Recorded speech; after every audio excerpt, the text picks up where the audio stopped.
배나영의 보이스 플러스. 보필리 여러분, 일주일 동안 안녕하셨어요? 오늘은 EBS 다큐 프라임 자본주의를 요약해서 읽어볼게요. 이 책은 지난 2013년에 EBS에서 만들어진 다큐멘터리 자본주의가 히트를 치면서 함께 출판된 책이에요. 이 책의 부제는 이렇습니다. 쉬지 않고 일하는데 나는 왜 이렇게 살기 힘든가? 공감이 가는 부제인가요? 이 책은 우리가 살기 힘든 이유를 자본주의의 시스템 때문이라고 분석하는데요. 그럼에도 불구하고 자본주의의 장점을 살리면서 우리 모두가 더 잘 살 수 있는 해법을 찾아보는 책이에요. 2013년에 출간이 되었기 때문에 10년 전의 데이터가 나오기는 하지만 그럼에도 불구하고 자본주의의 핵심을 짚는 맥락은 유효합니다. 그래서 수많은 파이어족과 경제 공부를 하는 사람들, 금융 지식을 다루는 사람들이 손꼽는 필독서이기도 하죠. 다큐멘터리에 나오는 영상들이 사진으로 실려 있어서 이미 다큐를 보신 분들이라면 기억이 새록새록 하실 거고요. 다큐보다 더 자세하게 설명이 되어 있어서 이해하기도 쉽더라고요. 무의식 중에 우리를 나락으로 빠뜨리는 자본주의의 위협 속에서 우리는 어떻게 살아남을 수 있을까? 다양한 각도에서 고민을 담아낸 책 읽어볼게요. 구독과 좋아요, 알림 설정 감사드려요. EBS 다큐 프라임 자본주의. EBS 자본주의 제작팀 정지은, 고희정 지음, 가나 출판사. 1장. 빚이 있어야 돌아가는 사회, 자본주의의 비밀. 돈은 빚이다. 우리는 살아가면서 빚지는 일을 최대한 자제해야 한다고 배우죠. 빚은 남의 돈이기 때문에 빌렸다면 최대한 빨리 갚아야 하고 빚 없이 스스로 번 돈만으로 살아가는 생활을 꾸려야 한다고 배웁니다. 그런데 자본주의의 관점에서 보면 전혀 달라요. 빚이 없으면 자본주의가 정상적으로 작동되지 않습니다. 즉, 자본주의의 입장에서 빚이 없는 사람은 나쁜 사람이고 도움이 되지 않는 사람이에요. 빚이 있는 사람이 착하고 도움을 주는 사람입니다. 그 이유는 안타깝게도 자본주의에는 이 돈의 양을 조절할 힘이 없어요. 정확하게는 돈의 양이 끊임없이 많아져야만 제대로 굴러갈 수가 있습니다. 그게 바로 자본주의 사회예요. 예를 들어 내가 가지고 있던 100원을 은행에 예금하죠. 은행은 10원을 남기고 A라는 사람에게 90원을 대출해 줍니다. 그럼 이제 나와 A를 합해 모두 190원을 꺼냈을 수 있는 거예요. 원래는 100원밖에 없었는데 나와 A가 동시에 쓸 수 있는 돈이 갑자기 190원이 됐죠. 결과적으로 100원의 예금이 대출이라는 과정을 거치면서 90원이라는 새로운 돈이 만들어진 거예요. 결국 은행이 하는 일은 돈을 보관하고 그걸 그대로 대출해서 어느 정도의 수익을 챙기는 일이 아니에요. 은행이 하는 일의 본질은 없던 돈을 만들어내는 일입니다. 돈이란 우리가 서로 주고받는 그 무언가가 아니라 은행이 창조해낸 결과물이에요. 결국 자본주의 경제체제는 돈으로 굴러가는 사회가 아니라 돈을 창조하는 사회라고 해야 보다 정확할 겁니다. 이런 사회를 만들어가는 핵심에 은행이라는 존재가 있어요. 은행이 있기 때문에 돈의 양이 늘어나고 따라서 물가가 오릅니다. 우리는 흔히 물가가 오르는 게 경제활동이 어려워졌기 때문이라고 말하는데요. 하지만 그건 지극히 표면적인 설명일 뿐이에요. 물가가 오르는 근본적인 원인은 소비가 늘어나기 때문도 아니고 기업들이 더 많은 이익을 취하기 때문도 아니에요. 그것은 바로 은행 때문이고 은행을 중심으로 움직이는 자본주의 시스템 때문이에요. 은행은 자기 돈으로 돈을 버는 것이 아니라 남의 돈으로 돈을 창조하고 이자를 받으면서 존속해가는 회사입니다. 바로 이게 우리 사회가 빚을 권하는 사회가 된 이유예요. 하루에도 몇 번씩 대출 문자가 날아오고 여기저기 은행에서 대출 안내문을 보내오죠. 고객이 대출을 해가야 은행이 새 돈을 만들어내기 때문입니다. 경제에 돈이 더 필요하면 중앙은행이 돈을 공급할 수가 있어요. 인플레이션 때문에 통화량을 줄이고 싶으면 중앙은행이 돈을 가져갑니다. 이자율을 통제해요. 이자율을 낮추면 시중의 통화량이 증가하고 반대로 이자율을 높이면 통화량이 줄어들게 되죠. 중앙은행은 이렇게 통화량을 조절하기 위해 돈을 찍어내지만 사실 중앙은행이 계속 돈을 찍어낼 수밖에 없는 이유가 따로 있습니다. 그건 바로 이자 때문이에요. 자본주의 체제의 금융 시스템에는 애초에 이자라는 것이 없습니다. 무슨 뜻이냐면요. 예를 들어 볼게요. 외부와 단절된 섬이 하나 있어요. 이 섬의 은행에서 돈을 발행하는데 딱 1만 원을 발행합니다. 그런데 이 돈 1만 원을 시민 A가 연이율 5%로 빌렸어요. 그럼 1년 후에 원금 1만 원과 이자 500원을 더해서 1,500원을 갚아야 하죠. 그럼 이 시민 A가 열심히 고기를 잡아서 돈을 벌면 과연 1년 후에 1,500원을 갚을 수 있을까요? 갚을 수 없다가 정답입니다. 왜냐하면 섬에 있는 돈은 딱 10,000원 뿐이거든요. 애초에 이자 500원은 어디에도 없는 돈이에요. 이자를 갚을 수 있는 방법은 딱 하나밖에 없습니다. 바로 은행이 500원을 찍어내고 그 돈을 다른 시민이 대출하는 거예요. 결국 중앙은행은 자본주의 시스템 때문에 스스로 화폐를 계속 찍어내면서 통화량을 늘릴 수밖에 없다는 얘기입니다. 이렇게 돈의 양이 늘어나면 물가 상승의 원인이 되고 인플레이션이 따라오죠. 자본주의 체제 하에서 은행이 있고 중앙은행이 있는 한 인플레이션은 결코 피해갈 수 없는 치명적인 현상입니다. 통화량이 급격히 늘어나서 물가가 오르는 인플레이션 뒤에는 모든 것이 급격하게 축소되는 디플레이션이 옵니다. 인플레이션이 심각해지면 정부가 통화량 증가에 제동을 걸고 사람들은 불안해지면서 소비를 줄이게 되죠. 이렇게 소비가 줄어들면 공급도 줄어들고 기업 활동이 위축됩니다. 이렇게 디플레이션이 시작되면 돈이 돌지 않게 돼요. 그러니 인플레이션 후에 디플레이션이 오는 것은 숙명과도 같은 일이에요. 왜냐하면 이제껏 누렸던 호황이라는 것이 진정한 돈이 아닌 빚으로 쌓아 올린 것이기 때문이지요. 이것은 자본주의가 가지고 있는 부인할 수 없는 숙명입니다. 자, 은행이 이자를 위해 500원을 더 찍어냅니다. 그럼 다른 시민 B가 500원을 대출해서 이제 섬에 있는 돈은 1,500원이 됐어요. 그래서 A는 열심히 일해 원금 10,000원과 이자 500원을 다 갚을 수 있었습니다. 그러면 시민 B가 빌린 원금 500원과 이자는 어떻게 될까요? 또 돈을 찍어내야 하고 또 누군가 빌려가야 합니다. 중앙은행은 계속 돈을 찍어낼 수밖에 없는 거죠. 그렇다면 내가 이자를 갚으면 누군가의 대출금을 가져와야 한다는 뜻이 돼요. 따라서 현대 금융 시스템에서 빚을 갚는 것은 당사자에게는 좋은 일일지 모르지만 또 다른 문제를 일으킵니다. 돈이 적게 돌기 시작하면 누군가는 결국 이자를 갚을 수 없는 상황이 오기 때문이에요. 언젠가는 디플레이션이 오게 되어 있기 때문에 자본주의 체제에서 이자가 없다는 말은 누군가가 파산한다는 말과 같은 뜻입니다. 모든 돈이 빚에서 시작되기 때문이에요. 디플레이션이 오면 누가 파산하게 될까요? 당연히 수입이 적고 빚은 많은 사람들, 경제 사정에 어두운 사람들, 사회의 가장 약자들이 파산하게 됩니다.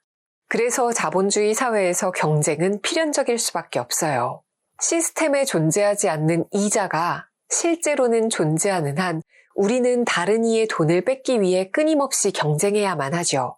현재의 은행 시스템은 아이들의 의자 뺏기 놀이와 다를 바가 없습니다. 늘 우리는 의자 뺏기 놀이에서 의자에 앉기를 소망하지만 그건 그저 바람일 뿐이죠. 이제 돈은 빚이라는 말이 이해가 가시나요? 은행이 돈을 만들어내기 위해서는 대출이라는 과정을 거쳐야 합니다. 즉 돈은 빚이라는 형태로 많은 사람들에게 나누어지죠. 누군가 빚을 지는 사람이 있어야 자본주의가 정상적으로 작동한다는 말과 같습니다. 그리고 그 빚에 대한 이자를 받아 은행은 수익을 챙기죠. 빚이 없으면 은행도 없어요. 우리는 큰 그림 안에서 돈의 흐름을 봐야 합니다. 이 흐름을 보지 못하면 결국 제자리에서 벗어날 수가 없어요. 가난을 벗어날 수 없게 되죠.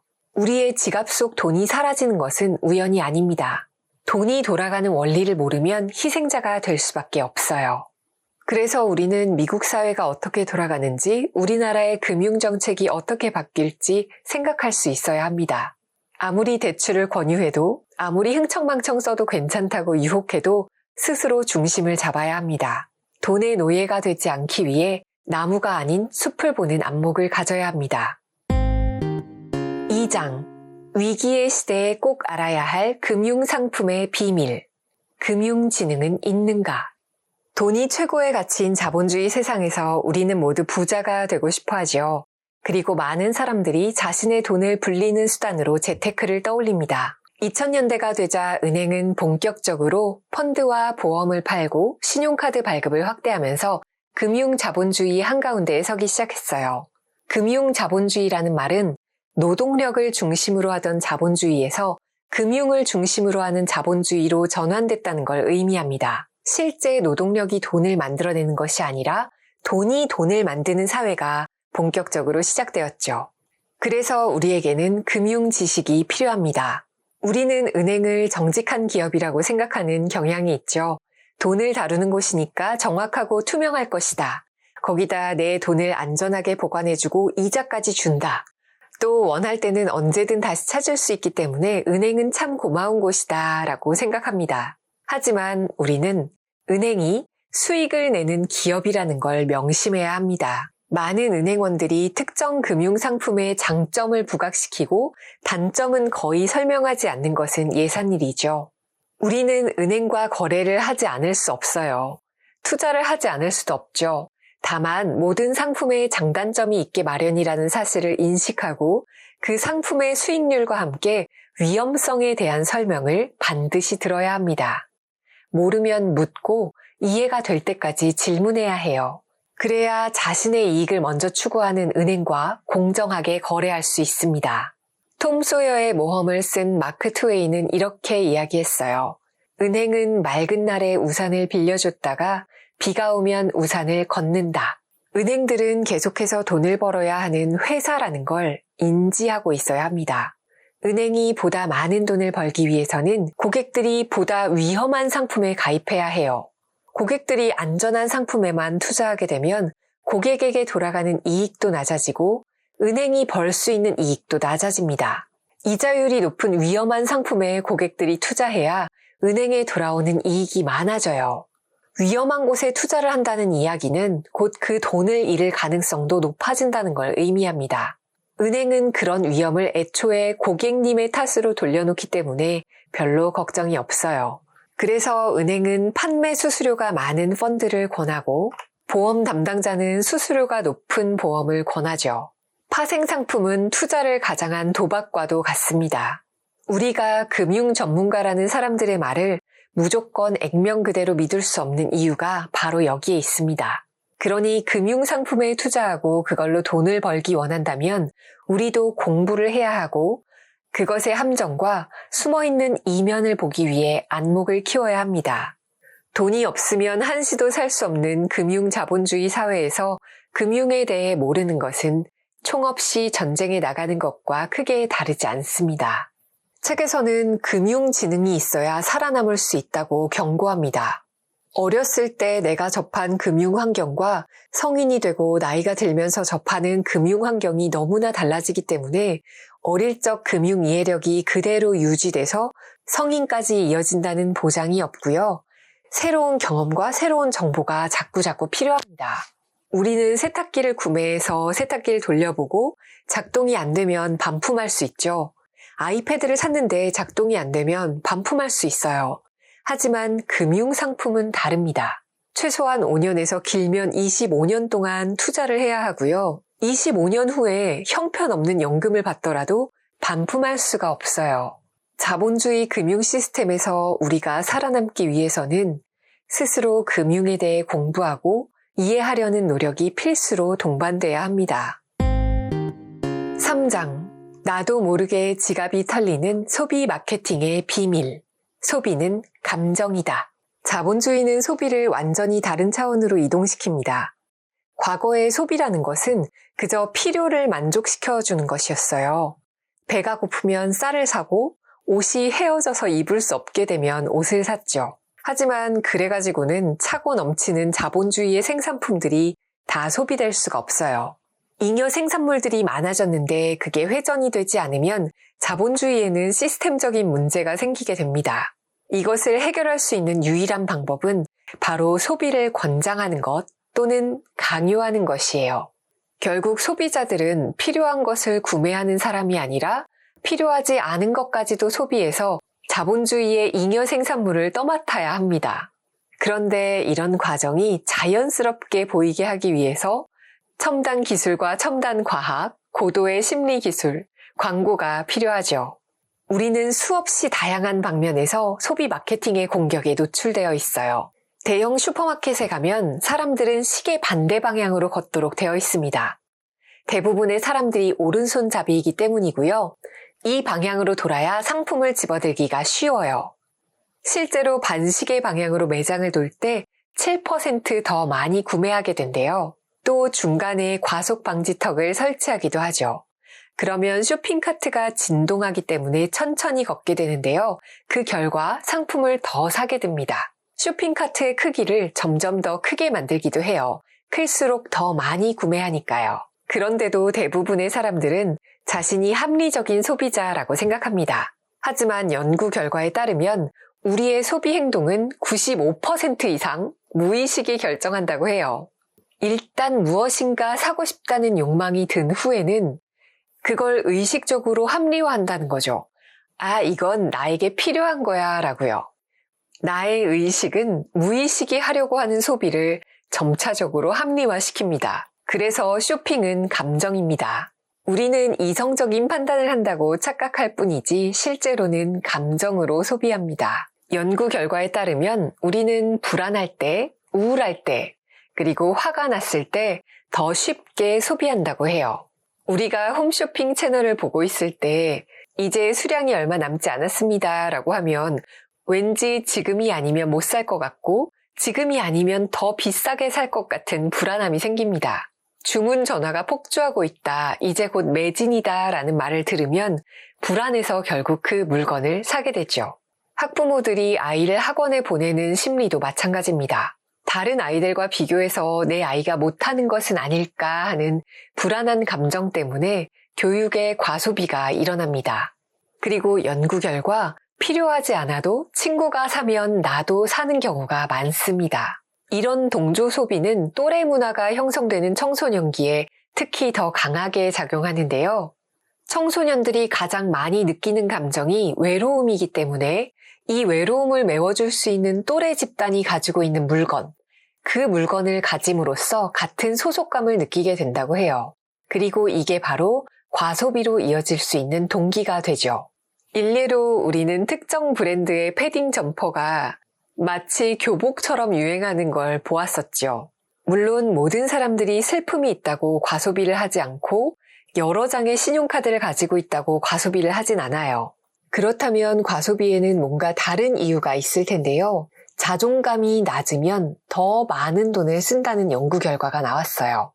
보통 사람들의 내부에는 현실적인 나와 이상적인 내가 있습니다. 현실의 나는 늘 이상적인 나를 따라가려고 애쓰지만 언제나 거리가 존재하죠. 그리고 그 간극을 메우기 위해서 소비를 하게 됩니다. 그래서 자존감이 낮을수록 간극을 메우기 위한 더 많은 소비를 하게 되는 거예요. 우리는 만족감을 얻기 위해서 소비를 합니다. 그래서 소비를 하면 행복해지기는 해요. 그럼 소비의 양을 계속해서 늘리면 계속해서 더욱더 행복해질 것인가? 라는 질문을 할 수가 있는데요. 소비와 행복은 정비례하지 않습니다.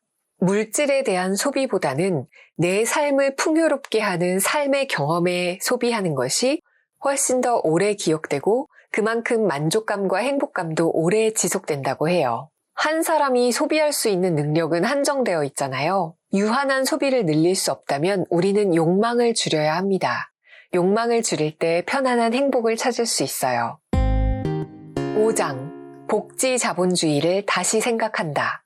국가는 무엇을 해야 하는가?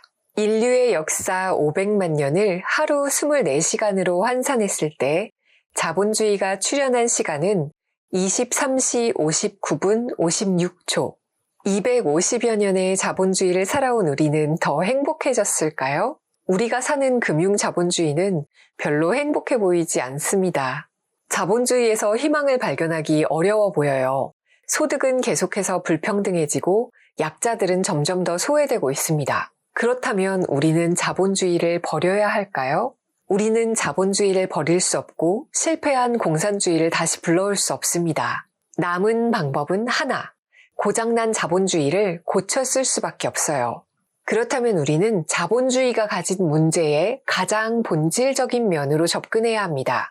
그건 바로 소득의 불균형에 대한 문제예요. 우리는 빈익빈 부익부라는 말을 계속해서 들어왔는데요. 실제로 통계를 보면 부자들이 일반 대중보다 훨씬 부유해지고 있습니다. 부자와 일반인 사이에 큰 격차가 계속해서 벌어지고 있죠. 미국의 소득 분배를 살펴보면 지난 20년 동안 소득의 대부분이 최상위층에게 돌아갔습니다. 밑바닥에 있는 99%는 제자리 걸음을 걷고 있어요. 그런데 이 문제는 미국뿐만이 아니라 세계적인 현상입니다. 경제가 성장하면서 발생한 소득의 대부분을 최상위 계층이 독점하고 있는 거죠. 이러한 자본주의를 버리지 않고 고쳐 쓰자고 주장하는 데는 이유가 있습니다. 바로 자본주의가 아주 강력한 장점을 가지고 있기 때문이에요. 자본주의는 인류가 부를 생산해내는 최적의 시스템이죠. 부와 수입의 증대를 창출하는 가장 효과적인 시스템입니다. 그렇다면 자본주의가 가진 이러한 장점을 고스란히 살리면서 자본주의가 만들어낸 소득의 불균형을 보완할 수 있는 방법을 찾아야겠죠. 먼저 소득의 불균형 때문에 고통받는 사람들을 위한 사회적인 안전망을 생각해 볼 수 있습니다. 현대 자본주의가 낳은 양극화, 불평등, 빈부격차를 해결하기 위해서는 복지 자본주의가 필요하다는 얘기예요. 정부나 시장이 아닌 국민이 주인이 되는 사회를 만들어야 합니다. 국민이 주인이 돼서 시장을 움직이고 자본주의를 움직여야 합니다. 그런데 어떤 사람들은 지나친 복지를 하게 되면 경제 성장에 발목이 잡힐 것이라고 이야기합니다. 그렇다면 이런 질문을 해볼 수 있겠죠. 소비를 늘리는 데 도움이 되는 것은 어떤 것일까요? 1번 고소득층의 소비, 2번 저소득층의 소비. 답은 2번 저소득층의 소비입니다. 그 이유는 가난한 사람이 부자보다 훨씬 더 많을 뿐만 아니라 아무리 부자라도 하루에 10끼를 먹진 않기 때문이에요. 경제가 발전하기 위해서는 공급이 늘어남에 따라 수요가 같이 늘어나야 해요. 그런데 경제 성장의 결과가 골고루 분배되지 않으면 생산의 증가를 따라갈 수 있는 소비의 증가가 수반되지 않아요. 그렇게 되면 과잉 생산이 발생해서 공황이 일어나게 됩니다. 한마디로 공황은 분배의 불균형에서 발생한다는 거예요. 가난한 사람이 많다는 것은 그만큼 사회적인 비용이 많이 든다는 뜻이에요. 이 사회적인 비용에는 우리가 감당해야 할 디플레이션도 있습니다. 방치하는 만큼 더 큰 부메랑이 돼서 모두를 힘들게 할 것이라는 뜻이에요. 그러니 복지를 하는 것이 더 경제적이라고 할 수 있습니다. 사실상 복지 문제는 그저 동정심에 기대 해결할 문제가 아니라 꼭 필요한 부분이에요. 복지를 해야만 자본주의가 붕괴되지 않기 때문입니다. 우리가 해야 할 복지는 퍼주기식 복지가 아니라 일자리를 만들어내는 생산적인 복지, 약자들이 스스로 자립할 수 있도록 도움을 주는 건강한 복지입니다. 이런 방법을 통해서 소비가 촉진되고 자본주의의 활력을 되찾을 수 있어요. 복지와 성장을 서로 상충하는 개념으로 생각하는 것은 오해입니다.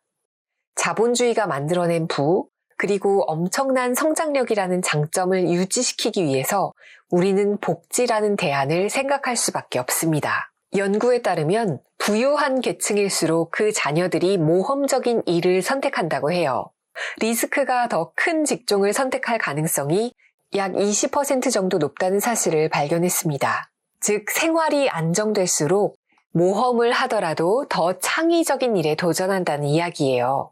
복지가 탄탄하고 미래에 대한 불안이 낮은 사회에서는 창의적인 도전을 하는 젊은이들이 더 많아질 거라는 뜻입니다. 복지국가는 단순히 약자를 돕는 차원을 넘어서 창의성을 키우는 기본 조건이자 국가의 미래 성장을 위해 꼭 필요한 조건이 됩니다. 인류 역사상 등장했던 그 어떤 체제도 자본주의를 이기지 못했습니다. 그리고 자본주의는 지금까지 막대한 인류의 부를 만들어냈던 근본적인 동력이자 시스템이 되어 왔어요. 문제는 누구를 위한 자본주의가 돼야 하느냐는 점이에요. 지금까지는 자본주의가 자본가나 은행, 정부를 위한 자본주의였다면 이제는 99%의 평범한 사람들에게 자본주의의 혜택이 돌아갈 때가 아닌가 싶어요. 자본주의가 가지고 있는 강력한 성장 엔진을 우리 모두를 위해 나누어 써야 할 때가 되었습니다. 사람들의 불안감을 해소하고 소득의 불균형을 해결함으로써 많은 사람들이 더 행복한 자본주의를 만들어낼 수 있어요. 더 창의적인 국가를 만들어갈 수 있습니다. 이 모습이 바로 가장 지속 가능한 자본주의가 아닐까 합니다.